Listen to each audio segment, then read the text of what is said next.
Bonsoir et bienvenue dans cette édition du 19h à la une ce soir. Au lendemain de la Journée internationale des droits des femmes, quel état des lieux pour la condition sociale et professionnelle de celles qui constituent la moitié de la population marocaine, de la scolarisation à la santé en passant par l'emploi, une lecture en chiffres à suivre dans un instant. Parité femmes-hommes, le débat malheureusement toujours d'actualité en 2021. Nous ferons un focus ce soir sur le partage des responsabilités familiales. Si la tendance générale assigne les tâches domestiques à la jante féminine, quelques ménages tentent d'inverser la tendance. Nous verrons un bel exemple de couple qui fait équipe. Puis nous vous embarquerons au cœur d'un rallye raid 100% féminin. Des Rose met en épreuve 10 équipages de femmes. Un circuit tout-terrain parcouru avec brio à découvrir en fin de journal.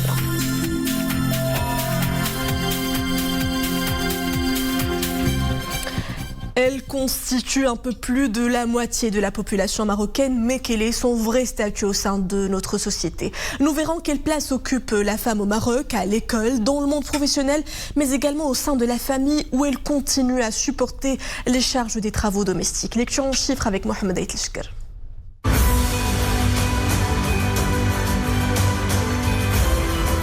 Au Maroc, il y a légèrement plus de femmes que d'hommes. Et pour ce qui est du statut matrimonial, parmi les femmes de 15 ans et plus, un peu plus de 28% sont célibataires, près de 58% sont mariées, près de 11% sont veuves et 3,3% sont divorcées. Les ménages sont dirigés en moyenne à 16,7% par des femmes. Côté éducation et formation, si l'accès à l'école est presque assuré pour l'enseignement primaire, les niveaux préscolaires, collégial et qualifiants accusent des déficits. Le taux net de scolarisation en 2020 a été de 71,9% pour le préscolaire, 66,8% pour le secondaire collégial et 37,5% seulement pour le niveau qualifiant. Concernant l'activité entrepreneuriale, la proportion des entreprises dirigées par des femmes atteint 12,8%. La femme dirigeante est plus présente dans le secteur des services avec 17,3%. Dans la fonction publique, les femmes au poste de responsabilité représentent près du quart avec 23,5%. Alors que le nombre de sièges occupés par les femmes au niveau de la Chambre des représentants est de 20,5% seulement, le 1/5. Quant à la part de leurs sièges dans les conseils territoriaux, elle est de près de 21%. 2021 et les attentes sont toujours identiques malgré certaines réformes timides. La femme n'est pas envisagée sur le même pied d'égalité que son homologue homme. Les inégalités se creusent davantage quand il s'agit de la femme rurale. C'est en tout cas ce que nous rapporte une étude sur les discriminations intersectionnelles des femmes au Maroc. En ressortant 3 grandes tendances. 1. Les femmes rurales les plus pauvres sont 2 fois plus nombreuses à se marier avant l'âge de 18 ans comparativement à leurs homologues les plus riches issus des ménages urbains. Deuxième triste constat, la prévalence élevée de la violence à l'encontre des femmes, 58% en milieu urbain et 55% en milieu rural. Une violence qui se manifeste autant dans les sphères privées que publiques. Enfin, les carences les plus flagrantes selon cette étude, elles sont observées dans les régions de Fez Meknes, Casablanca, Stat, Bnimla al-Khnifra et Tanger Tétouan al-Husseima. Des carences qui concernent respectivement l'accès à l'éducation, le bénéfice d'une couverture médicale et le recours aux consultations prénatales et à l'accouchement en milieu surveillé. 20,3%, c'est la part du temps journalier que consacre la femme au Maroc aux travaux domestiques. 3% seulement, contre 3% seulement pour son homologue homme. Une tendance générale commune dans la plupart de nos foyers, sauf pour de rares exceptions qui tentent de rompre avec ce dictat. C'est bien le cas d'un jeune couple casablancais. Pour s'en sortir avec 3 enfants, il a fait le choix du partage équilibré des responsabilités parentales et ça semble plutôt bien marcher. Horia Boutiev, Nawal Mahdoub, Mohamed Chikir, le récit de Nisrine Hamdawi. La journée commence à un rythme effréné pour Sarah, mère de 3 enfants. Mamá, ¿qué hay de comer hoy? Sorpresa. Déposer les enfants à l'école et les récupérer à la sortie n'est pas de tout repos. Pour Sarah, l'organisation est la meilleure manière de tenir bon. Pour moi, la journée commence à 7 heures du matin. J'avoue que j'ai beaucoup de choses à faire avant de venir récupérer mes enfants de l'école. Heureusement, mon mari est là pour m'aider au quotidien. Pendant ce temps, le père de famille est d'ores et déjà plongé dans son espace professionnel. Hassan travaille dans un laboratoire d'analyse médicale. En cette période d'épidémie, la pression monte d'un cran. À l'heure de la pandémie, nous sommes amenés à faire des heures supplémentaires. Mais malgré ce rythme accéléré, j'essaie d'accorder le temps nécessaire à ma petite famille. Et au travail, j'essaie de me protéger au maximum du virus afin de préserver la santé de l'ensemble de ma famille. Para proteger a mi familia. Le retour du père de famille à la maison mérite une ovation. Et comment lorsque le couple se partage tout, vraiment tout, même les tâches domestiques, avec beaucoup d'entrain. Je dois aider ma femme à la maison. Je peux faire la vaisselle, préparer des plats pour mes enfants et pour ma femme. Je peux également aider mes enfants à faire leurs devoirs. Chez nous, c'est comme ça. On se partage tout. C'est très important de se partager les tâches du foyer. Cela consolide le couple. Nous les femmes, nous ne pouvons pas supporter seules la charge des tâches ménagères. Le partage heureux des tâches domestiques dans un couple est loin d'être un conte de fées. Pour cette famille, c'est une façon de vivre en harmonie dans une société moderne. La parité homme-femme, une question qui revient donc en force à l'occasion de la Journée mondiale des droits de la femme. Prévue par la Constitution, l'autorité pour la parité et la lutte contre les discriminations n'a toujours pas vu le jour. Alors, où en sommes-nous actuellement? La réponse dans ce reportage de Farah Saaf et Zakaria Moukrinbillah. Qu'en est-il aujourd'hui de la parité homme-femme au Maroc? L'article 19 de la Constitution de 2011 consacre le principe de l'égalité entre les hommes et les femmes dans l'exercice de tous les droits. Après 2 législatures, l'autorité pour la parité et la lutte contre les discriminations n'a toujours pas été mise en œuvre. De 2011 à 2021, 10 ans sont passés. L'égalité des genres n'est toujours pas acquise. C'est le cas notamment de la politique et de l'accès aux postes de décision. Le taux de représentativité des femmes au Parlement est de 20,5%. Cela n'est pas suffisant pour aller vers la parité. La loi organique relative à la Chambre des représentants prévoit 90 sièges pour les femmes. Peut-on prétendre que cette proportion de 22,78% accordée aux femmes va nous aider à réaliser l'objectif de la parité? Bien sûr que non. Ce taux atteint presque 12% à la Chambre des conseillers. Au niveau des régions, des préfectures et des provinces, le nombre de la représentativité des femmes se limite au tiers du nombre total de postes et moins du tiers dans les communes. Ces chiffres sont loin de réaliser la parité en femmes. Nous devons tous œuvrer à concrétiser l'objectif de la parité tel que stipulé dans la Constitution et non pas comme on essaie de l'interpréter. Pas assez pour la concrétisation de la parité, estiment les mouvements féministes. Après des années de militantisme et des revendications adressées aux gouvernements successifs, le combat pour l'égalité est toujours d'actualité. La question revient en force à l'approche de chaque échéance électorale.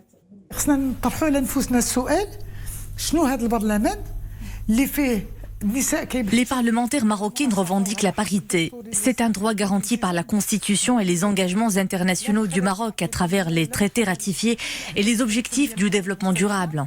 Les femmes cherchent une meilleure représentativité. Le seul moyen pour y parvenir est la liste régionale qui remplace dans le projet de loi la liste nationale. Atteindre la parité serait-il donc pour demain? Si les droits de la femme ne sont toujours pas concrétisés dans le domaine de la représentativité politique, c'est aussi une affaire de partis politiques. Cela vaut également pour les nouvelles générations des droits humains. Un rapport édité par Oxfam en 2019 a montré que les femmes marocaines ne représentent que 22,4% sur le marché du travail. La situation actuelle, marquée par la pandémie du coronavirus, a révélé un certain nombre de défaillances, que ce soit dans les politiques publiques actuelles que pour tout ce qui a trait à la protection sociale.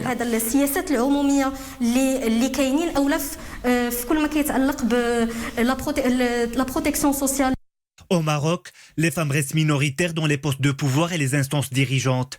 Une déficience de représentativité qui empêche la société de bénéficier pleinement des compétences et du savoir-faire de la moitié de sa population. Et en voici une belle illustration de la place de plus en plus importante qu'occupe la femme à tous les niveaux et dans tous les domaines. Ils sont jeunes et ne connaissent pas le vertige.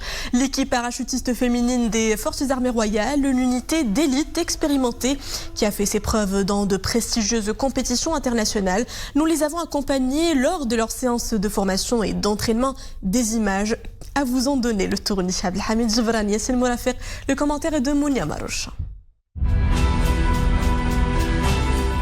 Cette unité d'élite féminine fait preuve d'une grande performance et n'a rien à envier à son homologue homme.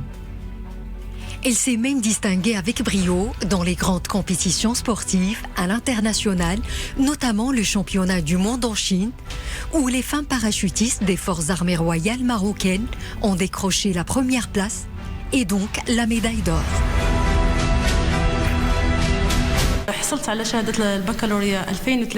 Une fois le bac en poche, j'ai intégré l'équipe parachutiste féminine des phares en 2003. Après une formation initiale à l'instar de tous les autres militaires, j'ai pu suivre avec succès une autre formation spéciale sur le parachutisme.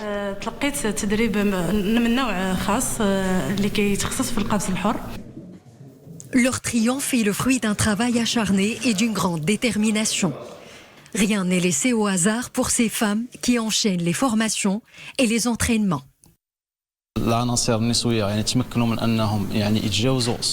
L'équipe féminine a surmonté toutes les difficultés. Elle a fait ses preuves dans un domaine jadis réservé aux hommes. C'est une grande équipe professionnelle qui a réalisé de grands exploits sur les plans régional, national et international. Derrière ces mordus de voltige et de sensations fortes, c'est tout un savoir-faire et toute une équipe mobilisée. Là aussi, la junte féminine a fait ses preuves. Ce sont les femmes plieurs de parachutes et autres techniciennes chargées de l'entretien du matériel.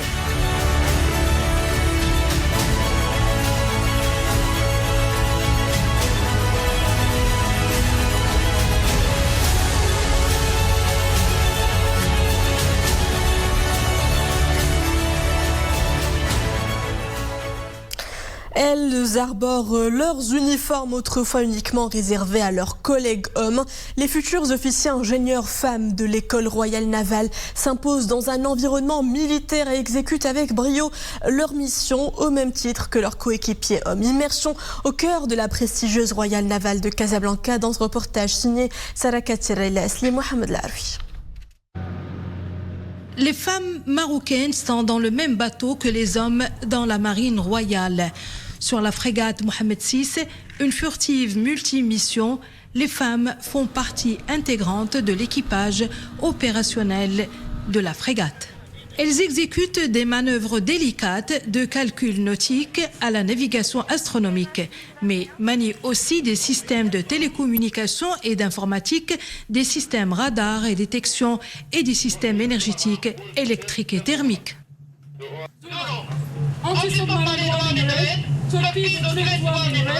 Je suis au sein du CO, qui est le centre opérationnel, et j'assure la fonction d'officier de lutte anti-navire. Donc mon rôle, c'est de diriger l'action dans ce domaine de lutte, à travers la proposition de l'idée de manœuvre et de la posture à tenir, bien sûr que je les propose aux commandants et officiers de quart opération, en tenant compte de l'environnement et des performances de nos moyens. 13h Alpha. L'unité est accostée triboraquée au poste écho. Les cartes exploitées sont... Les officiers femmes de la marine royale, par leur haut niveau de formation, leur discipline et leur professionnalisme, font partie intégrante de ce corps militaire marocain. Ma fonction est technicienne chargée de la fabrication des pièces mécaniques destinées pour les unités combattantes de la Marine royale. Je travaille actuellement sur une machine à tour de commande numérique. Je fabrique des pièces de zinc pour la protection des circuits haute mer contre la corrosion. Et c'est grâce à une formation technique et théorique de haut niveau au sein de l'école royale navale, ouverte aussi aux élèves africaines, que ces femmes relèvent des défis de taille au quotidien. Nous nous trouvons actuellement à l'atelier des systèmes d'information et de communication des ateliers Fort-Sang pour suivre une formation pratique dont l'objectif est de consolider et de mettre en pratique les connaissances théoriques acquises au centre d'instruction de la Marine royale dans le domaine des télécommunications. Une expérience professionnelle fructueuse qui démontre encore une fois que la femme marocaine déborde d'énergie et illustre son rôle grandissant dans les rangs des forces armées royales en général et dans les rangs de la Marine royale en particulier. À présent, les chiffres de la campagne vaccinale. La barre des 4 millions de vaccinés est désormais franchie pour ce qui est de la première dose. Exactement 4 017 087 personnes ont reçu leur première dose, au moment où 717 113 autres ont reçu leur deuxième dose.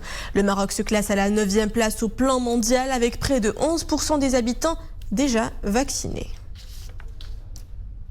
Et pour ce qui est des indicateurs de la situation épidémiologique, 508 nouvelles infections ont été enregistrées ces dernières 24 heures. 12 personnes ont succombé à la maladie et 664 l'ont vaincue. Autre chiffre, 414, c'est le nombre des cas sévères et critiques. Parmi eux, 21 sont sous intubation et 251 autres sont sous ventilation non invasive.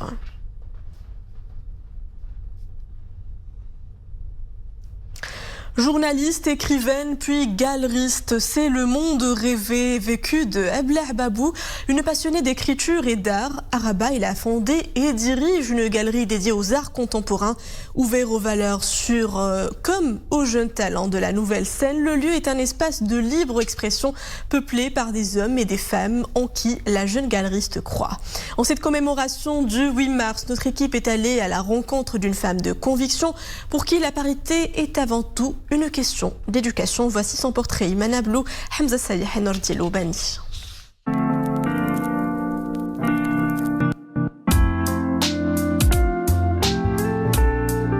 La galerie Ablah Babou, un espace éponyme aux allures épurées que les férus des créateurs découvrent avec toujours autant de délectation depuis près de 4 ans maintenant. Le lieu est un rêve que sa propriétaire caressait. Les arts plastiques et autres formes du génie artistique, elle y baigne depuis de nombreuses années. Et l'on fait son métier et sa passion après un parcours qui mène à tout, le journalisme. J'ai toujours eu 2 passions qui sont l'écriture et l'art. Donc l'écriture m'a menée au journalisme ou ensuite au roman. Donc c'était un peu une façon Et tout est cohérent, c'est-à-dire qu'on pourrait trouver que c'est un parcours incohérent du journalisme, on passe à l'art, mais pas du tout. Parce que le journalisme, justement, j'étais tellement passionnée de culture que pour moi c'était la plus belle carte de visite. J'ai pu visiter tous les ateliers, avoir accès aux artistes qui m'intéressaient le plus. Et de là, j'ai tissé des nombreux liens d'amitié. Ici, les artistes de grand acabit exposent leurs œuvres aux côtés des talents de la nouvelle scène, ceux en qui Ablah croit. Jeunes, moins jeunes, femmes ou hommes, le talent n'a pas de limite, car il est symbole de liberté. Je sais à quel point c'est dur pour eux de se montrer, de faire leurs preuves. Et dans le parcours d'un artiste, exposé en galerie, c'est fondamental pour instaurer une cotation, une visibilité et rentrer justement dans le parcours d'un véritable artiste. Dans ce lieu fédérateur, la galeriste consacre le plus clair de son temps aux artistes, aidée en cela par une autre passionnée, Amina, responsable de galerie. Cela fait 1 an qu'elles collaborent ensemble. Des journées entières de travail, de partage et d'émerveillement devant un foisonnement de peintures, de gravures et bien d'autres arts visuels truffés de poésie et de sens. C'est une personne qui est très compréhensive, c'est une personne adorable, en fait, est sensible également. Peut-être des fois ça ne se voit pas, mais moi je le vois et on s'entend très bien. En fait, on communique facilement, donc ça facilite beaucoup le travail avec elle et c'est très agréable.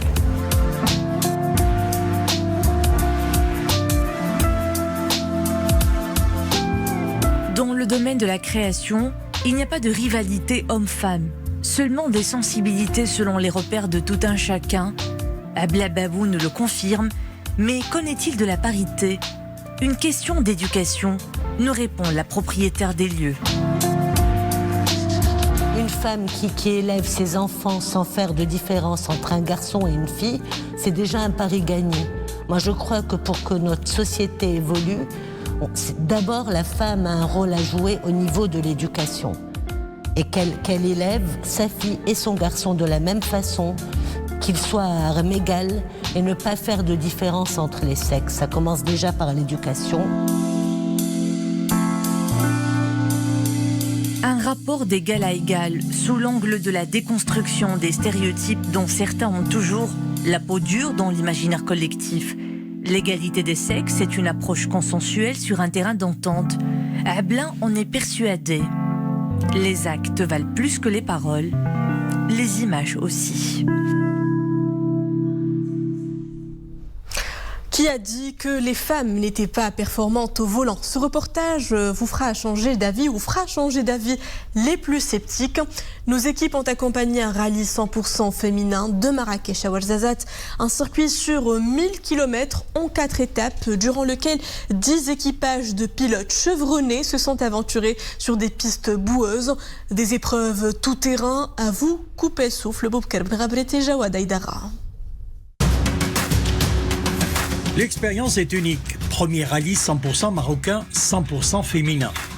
Le rallye raid des Airs Roses, c'est plus de 1000 km de pistes dans le sud marocain. Un challenge entrepris par des femmes avec plein d'énergie et une volonté de se surpasser et de franchir les durs obstacles du parcours. Ce n'est pas une course de vitesse, mais une épreuve d'orientation et d'endurance.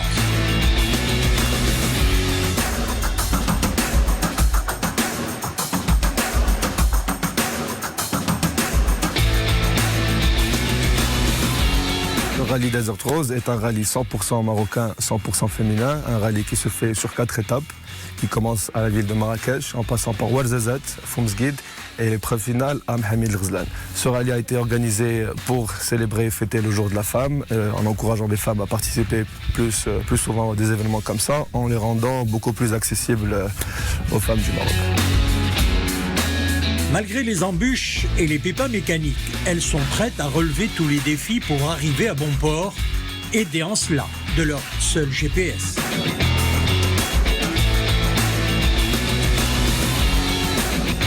Très contente de participer au premier rallye 100% marocain, 100% féminin au Maroc. C'est une très très belle édition. Des Airs Roses clôture chacune de ces étapes par une distribution de denrées alimentaires, vêtements et livres pour les enfants. Tout suivi d'un dîner et riche en échanges avec plusieurs associations féminines locales. C'est une très belle initiative, très belle découverte et puis très belle expérience. Je suis agréablement surprise de l'organisation, très professionnelle, de la qualité des sponsors, du parcours. Jusque-là, on a eu une formation technique, une journée de convoi assisté et une journée de challenge en épreuve d'orientation. Inch'Allah, aujourd'hui, une épreuve, la dernière, pour aller jusqu'à Mohamed El-Ghazlan. Au total, 10 équipes ont pris le départ cette année. Un nombre de participantes limité en raison de la pandémie du Covid-19. Des Airs Roses, un rendez-vous annuel pour les femmes passionnées d'automobile. Une aventure appelée à s'ouvrir à l'international. Bravo à nos pilotes et c'était la page de fin de cette édition. Merci à vous de l'avoir suivi. L'info revient à 21h avec le journal Issia. Quant à moi, je vous retrouve demain ici à la même place, toujours à 19h.